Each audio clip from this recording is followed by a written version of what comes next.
Hello दोस्तों, क्या आपने कभी अपने सैलरी स्लिप को ध्यान से देखा है या सिर्फ नेट सैलरी देखकर छोड़ देते हैं, है ना? लेकिन दोस्तों, सैलरी स्लिप आपके सैलरी की पूरी कहानी होती है। आज हम इसे इजी वे में समझेंगे। सैलरी स्लिप क्या है? सैलरी स्लिप एक डॉक्यूमेंट है जो आपकी कंपनी हर महीने देती है। इसमें बताया जाता है कि आपकी अर्निंग कितनी हुई और क्या-क्या डिडक्शन हुई। इसे हम पे स्लिप भी कहते हैं। और हाँ, ये सिर्फ सैलरी का रिकॉर्ड नहीं है, ये एक ऑफिशियल इनकम प्रूफ भी है। सैलरी स्लिप क्यों ज़रूरी है? सैलरी स्लिप आपको कई जगह काम आती है। जब आप लोन या क्रेडिट कार्ड लेने जाते हैं, जब आप जॉब स्विच करते हैं, जब आपको इनकम टैक्स फाइल करना होता है और हाँ, अपने खर्च और सेविंग की प्लानिंग करनी है तो भी आपको सैलरी स्लिप ज़रूरी है। मतलब ये एक छोटी सी पीडीएफ है लेकिन बहुत काम की चीज़ है। जैसे मेरे एक दोस्त को ना कार लेना था। बैंक ने सबसे पहले 3 महीने की सैलरी स्लिप मांगी। वही स्लिप उसकी इनकम वेरीफाई करने के लिए सबसे मजबूत प्रूफ बना। सैलरी स्लिप में क्या क्या होता है, चलिए अब सैलरी स्लिप को ओपन करके देखते हैं इसमें होता क्या है।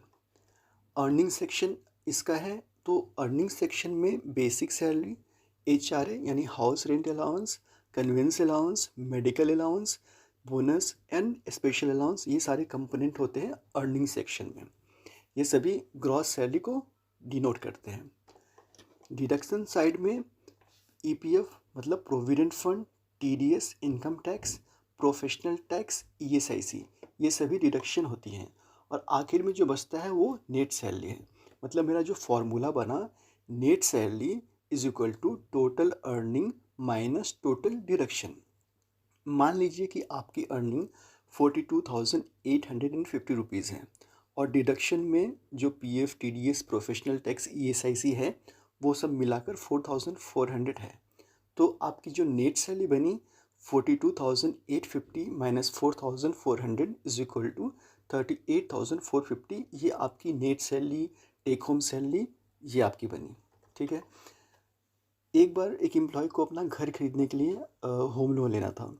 तो बैंक ने सिर्फ सैलरी देखकर ही 3 दिनों में लोन एक्सेप्ट कर लिया और वो भी बिना कोई एक्स्ट्रा वेरिफिकेशन के।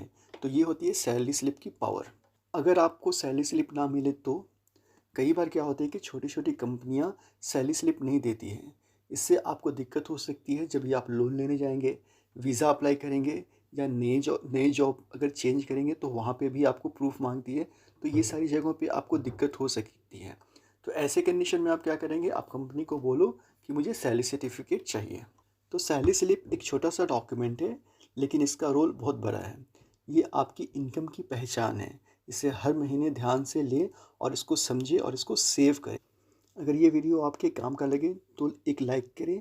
HR पेरोल के रिलेटेड कोई भी डाउट आप कमेंट करके पूछ सकते हो, मैं रिप्लाई करूँ। Thanks for watching my channel.